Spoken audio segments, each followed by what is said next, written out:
Well, this is just bizarre, man. What is up, guys? This is Cole. Welcome to an account takeover video from Mr. Zephyr's account, where we are ready to claim the easy Demon Lord clan chest, but also the ultra nightmare Demon Lord clan chest. What difficulty are we even going to get from this, man? Let's pull this. Okay, it's the divine chest. Ooh, divinity seeping from this box. How much damage is the divine chest? Ooh, okay. So we're probably doing like, what, 30, 35 million damage or something?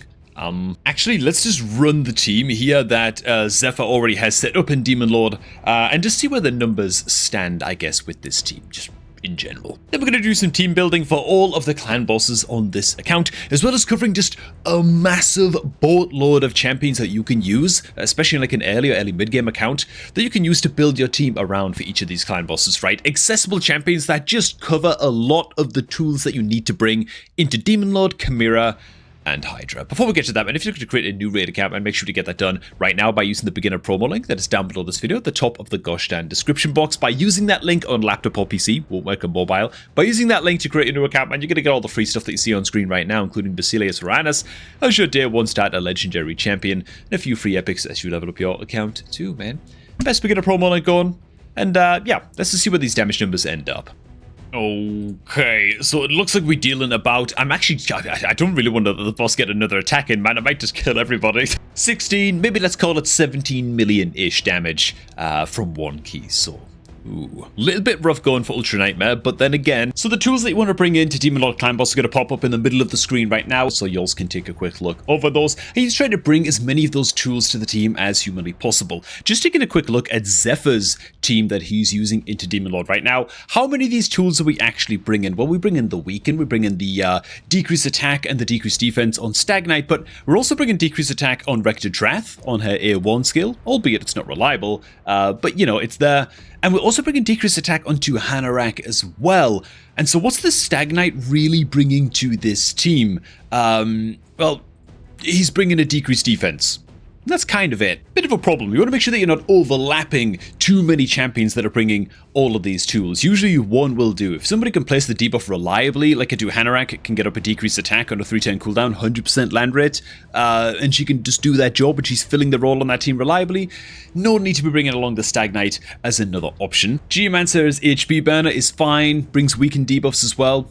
Great clan boss damage, great debuffs to bring to the table. Teox is just a monstrous damage dealer. It's kind of an exception to the rule. If you've got a damage dealer that's as bloody good as Teox, you can kind of afford to just slip him on into the team, and he's going to do great. Even if he isn't like a max HP damage dealer, or like burner or poisoner or something like that. So the team as it stands right now is okay. The only way I would change the team, I'd make it look a bit more like this. I'd literally just rotate out a couple champs, keeping the core of the team kind of the same, using Donatello instead as a healer instead of the Rector Drath, because Donatello not just brings another source of of healing, continuous heal, strength and buff as well as something that we're not bringing to the table, which I didn't mention in the list probably, but strengthen is fine. It just reduces the damage that your team takes by a little bit, and so that's great. Handles the healing job, and he also decreases the cooldown of ally skills on his A2 as well, so he's going to help us get more damage out of the Teox, and he does also bring an increased speed as well. There's a bit of overlap there with the Hanorach, but overall, Donatello is bringing more to the table and more to the fight than a Rector would be in this specific team, because we already have so many decreased attack champions. Instead of running the Geomancer as the aura lead, we're then going to be switching out the Stag Knight for another decreased defense champion. This one's going to be Deacon Armstrong, and he's going to bring the speed aura in all battles by 19%. I'm not strictly sure that this is going to help the damage of the team. It might be better to run the Geomancer as the aura lead and just give the team more survivability through more HP, but generally speaking, I find that a speed aura in Demon Lord tends to work pretty well if you're just looking to just rush down with damage. Deacon's going to bring 10 meter boost for your team, as well as that decreased attack debuff, as well as a leech debuff as well on his A1. So he's literally doing exactly what the Stag Knight was doing for the team, except he's doing little bits extra here and there, right, with leech and 10 meter fill. And that's what I mean by not overlapping too many of these roles. Besides that, the rest of this team can kind of stay the same. Now, I've not rebuilt any of these champions. I have no bloody idea if this team is actually going to do more damage. Now, About 16, 17 million damage was the damage numbers to beat, at least going into Force Affinity. So let's just see where we end up. As we're going to get off the decreased defense straight away, we get the increased speed buff from the two Hanorach, throw out a whole bunch of damage, then the Donatello is going to come in, and he is going to reset a bunch of cooldowns. Particularly on the Teox's skills, and help get more damage out of him. So, yeah. Let's see where the numbers end up with this run. Well, by gum, we've already surpassed 17 million, and the team's going pretty gosh darn strong. The damage output is just a lot better. Like we're not surviving any better, particularly though the strengthened buff from the Donatello is new to the team, and so that's helping us out. But yeah, we're just pumping a lot more damage now, man, because of the 10-meter decreases, the cooldown decreases from the Donnie, as well as the speed aura, the speed boost, and the 10-meter boost and stuff coming in from the Deacon. It's all working out. I've not rebuilt a single champion on this account as well, so that's great. Honestly, the builds on this account are actually pretty good. I don't think I will be rebuilding any champs on this account. I might suggest some builds for some champions, but there you go. And don't worry if you don't have these champions on your account. Not everybody has a bloody Teox or even a Geomancer lying around. We're going to touch on a whole bunch of sweet, juicy champions in just a sec that you can build out to get your starter clan boss team up and running. Now, I've got to admit, this is getting out of hand. This is doing a lot better than I thought it would, man. I was expecting an improvement. I wasn't expecting this. And god damn it, the boss just crit like crazy. Oh god, okay. I need to stop it here, otherwise the bosses might actually just one-shot everybody. I don't really want to lock in this key just yet. 27 million damage, we can go ahead and call that 28 million damage because we're about to get more attacks off here. And what's really cool about that is that just like 7 million more damage than that, right? With just better gear and stuff on these champions, we can be in a position where we are 2-keying Ultra Nightmare Clan Boss with this team. And that's an incredible bonus to any account. I should stress, by the way, this account is not even 3 months old, and so the gear situation is not very good. Most champions are running on like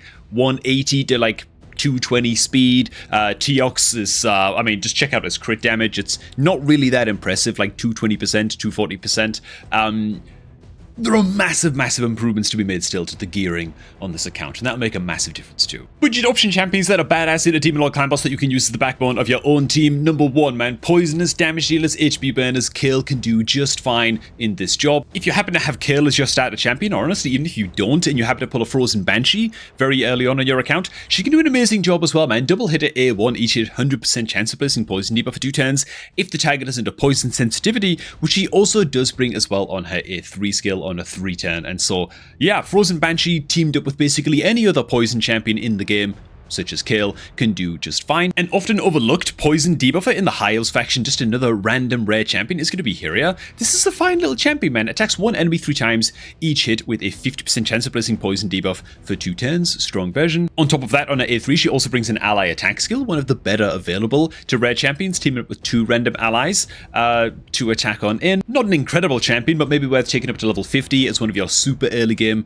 damage dealers. As far as epics go, Monsieur Lac Priest Orn is a great poison as well, also placing poison sensitivity as well as double poisons on his A3, also brings poison activation too. And then, not to forget, basically the best Demon Lord Clan boss budget champion in the game, which is going to be Fane. Fane not only brings decreased defense and weaken debuffs, which already checks multiple boxes that you want to bring into Demon Lord, but then she brings a reliable decreased attack on a 3 turn and a double poison debuff on the A2. Absolutely extraordinary champ. Anax is basically Fane's little bro who died, brings a weakened debuff, as well as does he just bring a single poison? No, he brings a double hitter, chance of placing poison, so double poison on his A2, and then brings decreased defense on his A1. So he brings everything apart from the decreased attack. Still a good option. Geomancer simply needs no further introduction. I'm just no point covering him really. Brings insane max HP damage on his passive and on his A3, where he brings HP burn and weaken. Moving on to more survival based champions, but still touching on poison. We're going to touch on Taragi the Frog. If he ever wants to show up, there he is, dude. On his passive, he does have a chance to place poison against attackers.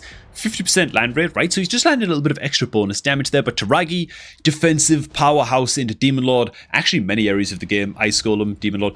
Very solid champion. Brings decreased attack debuff on his A1 at a 60% land rate. So he's great if paired up with another champion that also has like a 50 or 60% land rate. Decreased attack debuffs to make it like somewhat reliable. And then he brings a shield buff on all allies and an ally protection buff on all allies as well, on a 3-turn cooldown on his A3. Skull Crusher is another incredible ally protector champion because, as well as his ally protect on a 3-turn cooldown, he brings counterattack buff on all allies for 2 stinking turns, apart from Skull Crusher himself. But basically your entire team getting counterattack massively ramps up your damage, especially if you're relying on a lot of direct damage and things like decreased defense debuffs and stuff like that to and damage dealers like a T-Ox, for example, on this account. Did he do a lot of direct damage to nerds? The nerd in this case being Demon Lord Clan Boss. Rector Drath really doesn't need touching on either. She's going to bring the healing as well as a decreased attack debuff on her A1. And decreased attack debuff, by the way, is like the most important debuff to bring into Demon Lord, as far as I'm concerned. Like, bringing the poisons and the burns and the damage and all that, that's all great. Bringing increased speed and stuff like that can be great for bolstering your damage as well. Ally protection buffs can fall off at a bad time. Increased defense buffers, their buffs can fall off at a bad time. A decreased attack debuffer against Demon Lord Clan Boss, as long as they're fast enough, that debuff is just going to be up basically all of the time. Sepulchre Citadel is another one. Brings a 60% land rate decreased attack debuff on her A1. Very nice. She brings increased defense and block debuffs on her A2. Again, this can fall off. It's a 4-turn cooldown scale, only 2-turn duration on these buffs, so you've got to have her moving really quite fast in order to sort of like negate this a little bit. And then on her passive, she brings a 1-turn cooldown, 50% chance booked of completely blocking incoming damage when an ally is attacked. And so, yeah, she's a great survival option as well. Oh, and Hitatsu's a god. Hitatsu brings Leech on his A1, decreased attack on his A2, increased defense and heals on his A3, and even a defense aura in all battles by 25%. Hitatsu is the man. Very powerful survival booster champ to bring into Demon Lord. By no means an exhaustive list, but those are some of your budget options to bring into Demon Lord, and start farming up all those juicy shards and legendary tomes and stuff like that as quickly as possible on your account.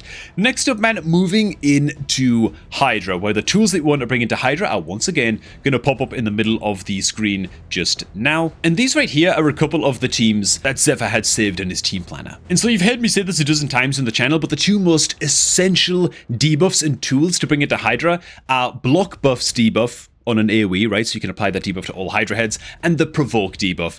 Without those, it's very difficult to get off of the ground. So we are at a place on this account where we're able to quick battle against regular Hydra, which is good. That means that we've got the max chest before in just normal mode Hydra, I should say. But in hard mode Hydra, we seem to be struggling. We've not been able to unlock quick battle just yet, which I gotta say, I'm surprised. Like, if this is our main team here up top, which it can't be, because Glycat's not even level 50 yet, let alone level 60. Maybe this is the team that we were using, not sure. Either way, oh god, no, we've got like 4 stars in here. Okay, I don't know how we one-keyed normal Hydra on this account, I'll be totally honest. What I will say is, we're not using a provoker in either of these teams. That's bad. If you are not provoking, oh, that's how we've done it. Maybe we did it while the Head of Decay was out of the opening rotation. So you have to kill one of the Hydra heads, then the Head of Decay comes back. Maybe that's how we did it. The Head of Decay, if this thing is not provoked, it just cleanses all of the Hydra heads of all of their debuffs, and suddenly you're in a world of pain. Like, things go bad very quickly if you are not provoking the Head of Decay. And so a couple of teams that I'd be using and that I'd be building out, actually this team right here, at the top of the team planner, this is the team that I would be using into Hydra right now on this account, just because all of these champions are already level 60. And what's cool about this team is that it has everything we need into Hydra, apart from good damage dealers. Like, Huskar's okay. Huskar's okay. Let's go through these one by one, actually. A Kemptum, decent damage dealer, brings a speed aura in all battles, that's always welcome. And then he brings an attack all enemies, placing Hex debuff. And so Hex debuff is actually quite good to bring into Hydra as well. Typically, how you'd bring Hex debuff into Hydra is you take a support champion that brings an attack all enemy skill, or like a provoker champion that has an attack all enemy skill, and you'd put them in a cursed set. Right? And that cursed artifact set, you know, good speed, good accuracy, that kind of thing, whatever they need. And you'd use that set for these champions in Hydra specifically so that their AoE skills have a chance to apply the Hex debuff, and that's a way you can get around it. But a Kemptum is fine to bring in his own right for where this account is right now. Next up, we've got Husk. Husk is going to be covering multiple roles in this team. Yes, he's going to be one of our chief damage dealers. He has an enemy max HP based A2 skill, attacking in all enemies on this at a 4-turn cooldown. Very solid. On the A1, it's a double hitter with a 40% chance on each hit of placing Provoke for 1 turn. Not great. not that reliable. We're going to cover some better budget option provokers than Husk that you could build on your own account just after we see how this run goes, but he's the best we can do. He is the only Hydra provoker champion that we have on the entire account, minus a Nalhorn. That's still 3 stars, and so a little bit out of the question. Our block buffs champion of choice is of course going to be Grakos Turndrake, who's bringing increased defense and block damage buffs and stuff like that as well, and just like reasonable damage this champion does, as long as he's got like decent artifacts and what have you. Not incredible damage, but it's going to help out. Brings decreased defense and block buffs on an AoE. And again, if you don't have Grakos, don't worry, don't cry, don't sweat, right? Don't start frothing at the mouth, don't start tweaking. We're going to be covering some epic champions that you can look to collect on up and using your very first starter Hydra teams as your block buff champions. Rector's a great option. Rector brings AoE heals as well as the chance to place perfect Veil buffs, and so those are great into Hydra as well for countering the Head of Torment. And then as our decrease attack debuffer champion, and to also help out with damage just a little bit, we're going to be bringing Michelangelo. Now, this is a painful decision for me to make. You'll notice that we left out Teox in this team, which is mental, I know, man. Oh god. Words cannot describe how much I would rather be using like a Teox in this team instead of the Michelangelo. Honestly, even just instead of the Akemptum. You know what? Let's try it with the Teox first. Teox is a god tier damage dealer into Hydra. Teox does have the problem, though, of not really having any good damage dealer partners in this team, right? He attacks him with his A1. The ally with the highest crit damage on the team will join up and join in with the attack using their default skill. That's going to be like Husk on this team. Oh god, the Husk has 87% crit damage. What? Okay, so we need to rebuild the Husk. The Husk has no crit damage. He is not good, and his accuracy is a bit low as well. You need like 250 accuracy for hard Hydra. Yeah, might actually be ally attacking him with a Mikey. Now that I look at it, Mikey's at 240% crit damage. Let's see if we can beat that on the Husk when we go into rebuilding. But yeah, not having the speed aura from Akemptum in this team might be really, really painful. And likewise, if I was to run the Akemptum as the aura lead and switch out the Mikey instead, then we don't have a decreased attack debuff. This is an account that's never been able to one-key hard Hydra before. You know what I'm saying? I feel like we need all the survival tools that we can get, and as much as the Teox is just like the sexiest lizard in the world, ooh, what am I even saying? He might just not be right for this team. We'll see. Oh yeah, also Esther Dream Song's absolutely insane into Hydra. Increased speed, increased attack, decreased speed against enemies, weaken debuff against enemies, and even a little bit of healing on her passive as well. Every time an ally gets a 10-meter boost, that is. Let's rock and roll. I have no clue. Oh god, I didn't rebuild the Husk. Abort! Abort! Oh, Nelly. Oh, Bertha, what's going on with the Husk's build? The Husk's quite strong, man. But it feels like you give him like a bunch of hand-me-down gear, accuracy gear and stuff. And even then, he doesn't have enough accuracy to land the provoke reliably against hard Hydra. Let's try the Husk in a build like this instead. I got a couple pieces here to roll up as well. So what we're doing with the Husk build here, as I tried to build him in a reflex set, we're going to have to max up the boots. There's gear enhancement on right now. Okay, good. It wasn't too expensive. Wasn't too expensive. We're going to get him a little bit faster, 180 speed. That's fine for now. Do I roll up the gloves as well? Tell you what, no, I won't roll up the gloves as well. Just a little bit dicey. I'm going to go ahead and I've saved the old Husk build in the build planner also. Let's get him this crit damage amulet at least up to 12. So we're just building the Husk with a lot more crit damage, as you can see. So that's great. We're also boosting up his accuracy a little bit. He's still a little bit short of 250, so might have like a 90% land rate provoke or something without that being resisted. We've also increased his speed. His build's just looking a lot better. I've also worked really, really hard to get him in a good relentless set with just a lot of crit rate, crit damage. Because yeah, getting the chance of getting an extra turn on the Husk to get off more of his A2 skill, more of his big damage dealer A2 skill, which isn't going to be that big in these runs because his crit damage isn't even 200%. But we're going to try, you know. Relentless set on Husk is pretty good. Even better is a Husk in a reflex set. If you can get him in a reflex set, 40% chance to reduce the cooldown of a random skill can be pretty solid, at least if you're mostly using your Husk as a damage dealer. If you're using him as a provoker, then Relentless is actually a bit better. And we're going to make sure to go on into the team presets and disable the Husk's A3 because it's a bloody waste of time. We also want him to get... Oh, no we don't. So if the Head of Decay is in the opening rotation of the first 4 Hydra heads that spawn, you want him to open with his provoke and just restart the fight over and over until the provoke lands on the very first attack. But for us, in this case, it's totally fine for us to just leave his AI as it is. Grakos is going to prioritize his block buffs. The Estrade, we'll just go ahead and get this done just in case she makes any derpy decisions. And we're going to need the Mikey to prioritize his decrease attack. And hope to God, by the way, that his taunt buff doesn't get stolen by the Head of Mischief. Like, we're really hoping that the Grakos consistently lands the block buffs against this thing. So let's give this a try. Okay, here we go. I'm always a little bit nervous, man.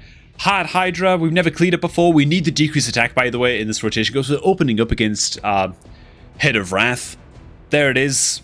Good old decrease attack goes on up. The damage is pretty solid. I think that was the Husk's big old smack coming out just now, so he's doing great. Let's just see how this goes, man. 20 million damage to 1 key hard mode Hydra for the first time ever on this account. This is good.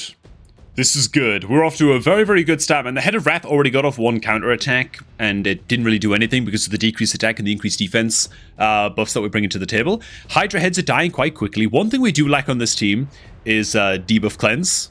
We lack that bigly, you know, as some might say. Let's see. But hey, man. First Hydra head goes down. I will say that it looks like we are fast enough in this team, so far at least, that we are not missing the Akemptum as the aura lead, and the Teox is able to get work done. So that's good. That's a relief. We do get to use Teox in the team. I think the team would work fine as well with the Akemptum, by the way, but if we can get away with using Teox, that's obviously best case. Go Teox! No! He didn't get to smack the decapitated head. Not as much as I wanted him to anyway, man. Dude! We've got 3 bloody heads decapitated! Look at Teox go with his 230% crit damage. He's popping off. Oh, God. Okay, that's bad. That's bad. The Head of Decay pops up and it instantly gets Poison Cloud before we can apply block buffs. Ooh, that's a bit rough. Oh, but the Mikey debuff spread effect. We're still able to spread some debuffs onto that sucker. I mean, it still sucks because it still gets to cleanse because we can't provoke it right now. So it's up to the Husk to get an attack in against this thing as soon as Poison Cloud is gone and get up that provoke. All right, Husk. It's your time to shine, brother.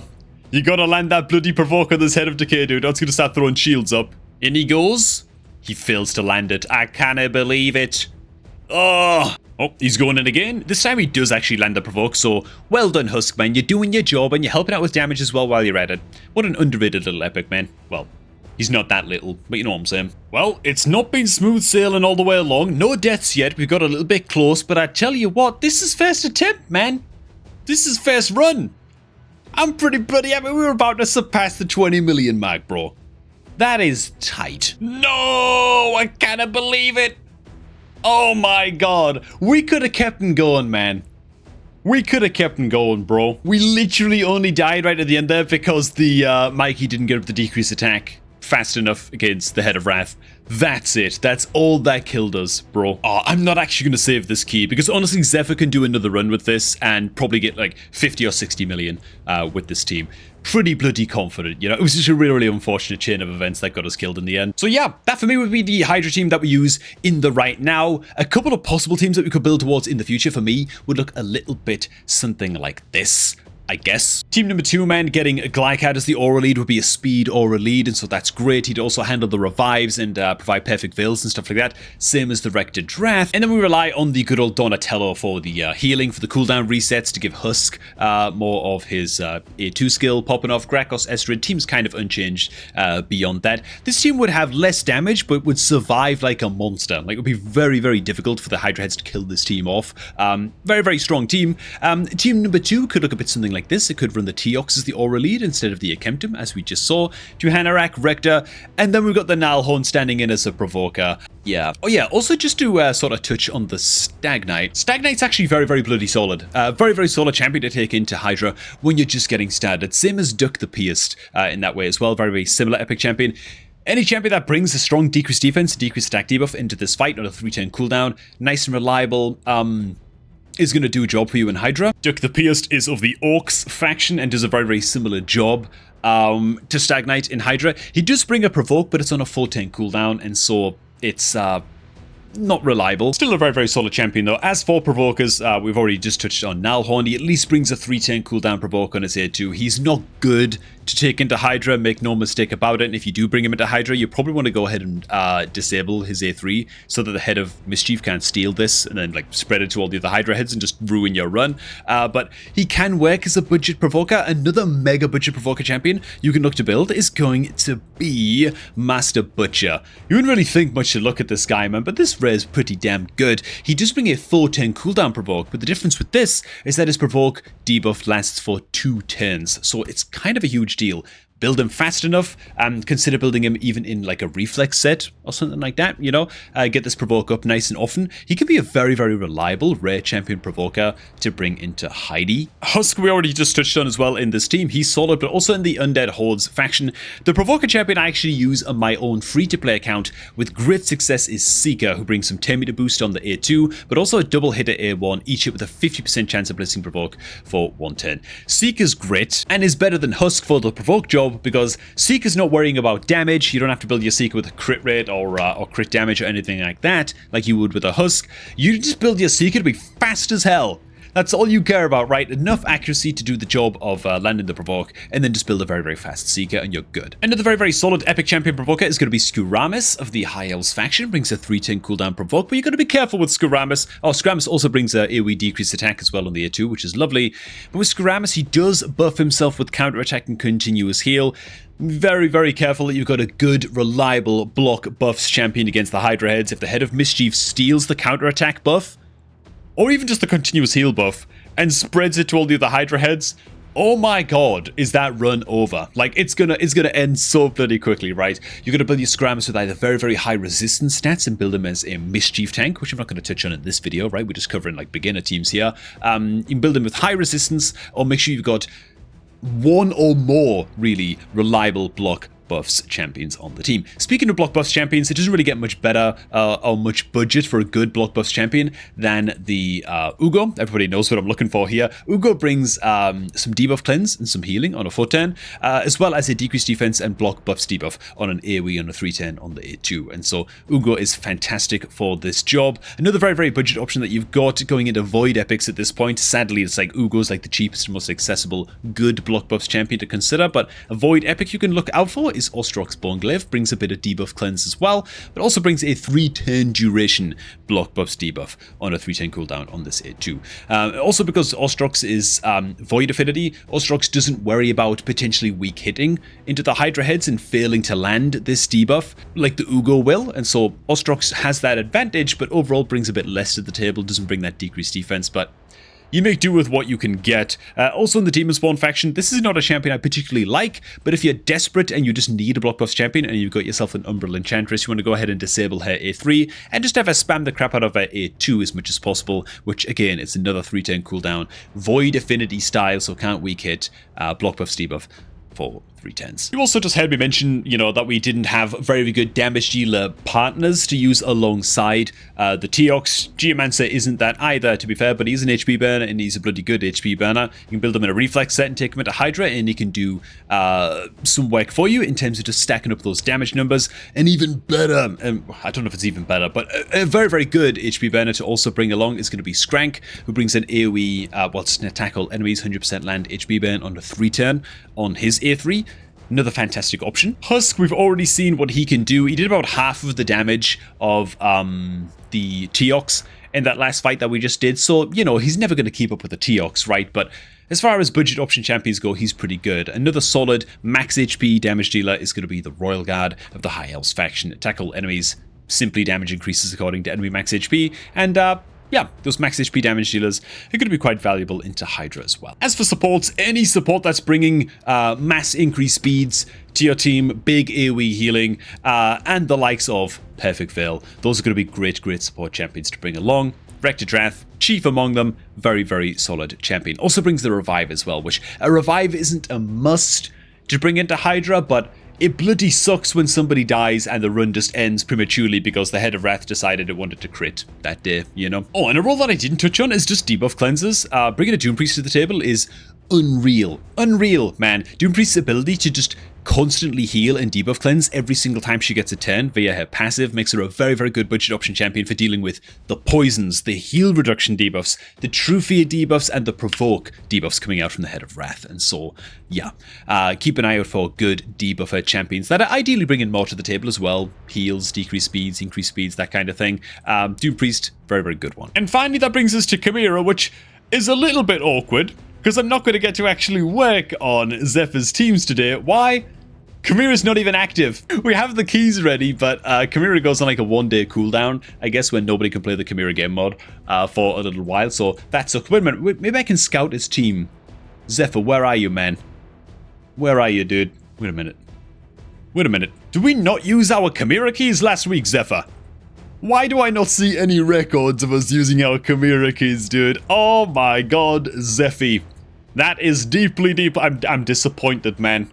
I'm disappointed. They just aren't there, so I just don't get to see what Chimera team we are using. What I can do, though, is list up in the middle of the screen right now the tools that you want to bring into Chimera Clan Boss. Now, these are going to vary a lot. And more experienced players are going to look at this list of buffs and debuffs and stuff to bring to the table against Chimera and say, Cobb, you're missing like a billion things off of this list. I know. Okay, I know I am. This is a beginner list. The thing with Chimera Clan Boss is that it's a little bit unique in that you're not just trying to do as much damage to the Chimera as you can to make sure that you're securing the max reward chest for the hardest difficulty you can do. You're also trying to complete Chimera trials as well. And it's a good general rule. If you're doing enough damage to get the max chest from a difficulty of Chimera, you should then look to work as many trials into that Chimera run as you possibly can as well, which is kind of tough, especially on an early account. To be completing Chimera trials effectively, you're looking for HP burners, HP burn activators, ally attack, and sometimes even counter attack champions. Champions that bring true fear and a reliable way of playing true fear and doing it constantly, ideally, is great. Block active skills champions. These are niche champion roles to bring to the table for completing trials that are not necessary for getting you started into Chimera, where you're just trying to do as much damage as you bloody well can. Some champions that are going to help you out a hell of a lot into Chimera that check a lot of boxes are, once again, Stag Knight's going to make the list. Why? Decrease speed against the Chimera and increase speed for your team are so stinking important into Chimera Clan Boss because it's I mean, the fight ends against Chimera once the Chimera itself has taken, I think it's 65 turns total. It doesn't matter, like in Hydra, how many turns your champions have taken, which kind of like, in Hydra, it has the effect if your team is too fast and you're constantly slowing the Hydra heads. You kind of speed towards ending the run very, very quickly because you're using up so many turns in like a total 10 counter, if you like, in Hydra. Whereas Chimera, if you can just slow the boss down, you can make the fight last way, way bloody longer. Your champions cannot be moving fast enough compared to the Chimera. Stag Knight not only brings decreased attack and decreased defense on his A2, but he brings a reliable-ish way of placing decreased speed on his A1 skill as well. Great. For super beginner accounts, Haikatun is also great. She brings a 19% speed aura in all battles. You really, really desperately want a speed aura champion to be your team leader going into Chimera, and so Haikatun's going to be great for that. She also has a chance of placing decreased speed on the A1. Not super reliable. Ideally, you want another champion like a Stag Knight that's also doing this job as well and sort of pitching in with the effort of keeping up decreased speed, but she brings 10 meter boost and an increased speed buff as well on her A2. Haikatun's fine. Other champion tools you want to bring that are very, very high priority are again going to be block buffs, and you know, I don't need to cover those champions again. Against Ram form in Chimera, Reviver champions, or at least one good tanky Reviver champion on your team that's going to be able to pick up the dead guy when that almost inevitably happens against Ram form. Very, very crucial as well. Otherwise, that is going to severely bottleneck your run as you're progressing. Rector's Wrath, of course, taking care of that revive is great. A very, very good option for revive as well can be found in the Orcs faction with Tagore. Tagore's solid because not only taking care of the revive on the A2, but also brings some healing and that all-important increased speed buff on the A2 skill as well, so that's very, very saucy. And as far as damage dealers go, HP burners, max HP damage dealers, doesn't get a lot better than Farrakhan, I'll say that. If you got him on your account, it might not seem that great into Chimera until you realize how many trials this guy completes. Okay, so Farrakhan is always going to be an incredible long-term investment for you on your account. Brings decreased defense on his A1 for just completing trials at the Chimera Clan Boss. This guy kind of brings, I don't know, how many trials does he complete? Let me go to Hell Hades. Okay, so Farrakhan alone contributes towards completing 8 Chimera Trials. Dude, because he brings the burn, he brings the poisons, which like bring in unique debuffs to the table is also important. He brings unique buffs to the table with crit rate and crit damage, which is important for completing trials, and an ally attack skill as well on this A3, which is also important for completing trials. So, Farrakhan, yeah, what a monster. And my god, this account has a Hanorach and an Estrid to choose between as like support champions to take into Chimera, which is nuts. Yeah, this account is spoiled for choice, man. A1, decreased speed, decreased attack, block buffs on the A2, and then increased defense, increased speed on the A3 with some debuff cleanse as well on the passive skill.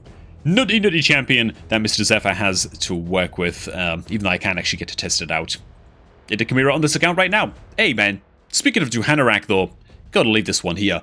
Thanks for watching, guys. If you were looking to create a new raid account, you can get that done right now with a triple legendary stat by clicking on the beginner promo link down below this video and using that link to create your new Raid Shadow Legends account. If you input beginner code Desert Queen on day 1 of your new raid account, you're gonna get Hanorach completely for free on day 1 of that account, man. At least I think that beginner code's still active. I don't know, maybe you can test it.